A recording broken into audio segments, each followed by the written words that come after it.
By the end of this video, you should be able to draw diagrams to model the differences in the arrangement of particles between solids, liquids, and gases. You should then be able to calculate the density of material, and finally, you should be able to explain the differences in density between different states of matter.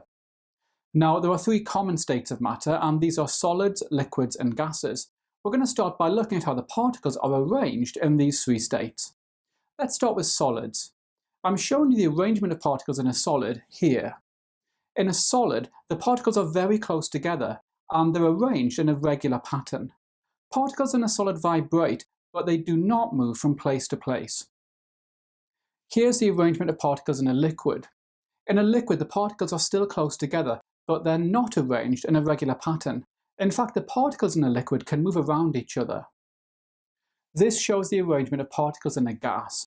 You can see that the particles are very far apart, and they're not arranged in any pattern. In a gas, the particles are moving very rapidly. Now in the exam, you could be asked to draw the arrangement of particles in solids, liquids, and gases, so it's really important that you learn them. Okay, we're going to take a look now at density. The density of material tells us the mass for a given volume. Now that sounds tricky, but the idea is relatively straightforward. I'm showing you here a brick and a polystyrene block. The brick has a high density. It has lots of mass packed into its volume. The polystyrene block has a low density. That's because it's got a lower mass packed into its volume. We can calculate density using this equation. The density equals the mass in kilograms divided by the volume in meters cubed. The unit of density is kilograms per meter cubed. And here's a triangle if you prefer to use these. Now, you're not given this equation in the exam, so it's important that you learn it. Here's a question for you to try. A block of wood has a mass of 150 kilograms and a volume of 0.3 meters cubed. Calculate the density. Pause the video and try this yourself. Okay, so the density equals the mass divided by the volume.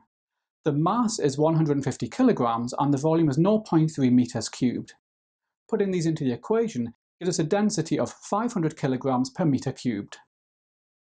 Now we can use the particle models that we saw earlier to explain the density of different materials. Solids usually have a very high density. Because the particles are packed closely together, solids have a lot of mass for their volume. Liquids also usually have a high density. Again, because the particles are close together, liquids have a lot of mass for their volume. Now gases have a low density. That's because the particles are very far apart, so gases only have a small mass for their volume. Now there are some exceptions to these rules. For example, polystyrene, which we saw earlier. This is a solid, but it has a low density.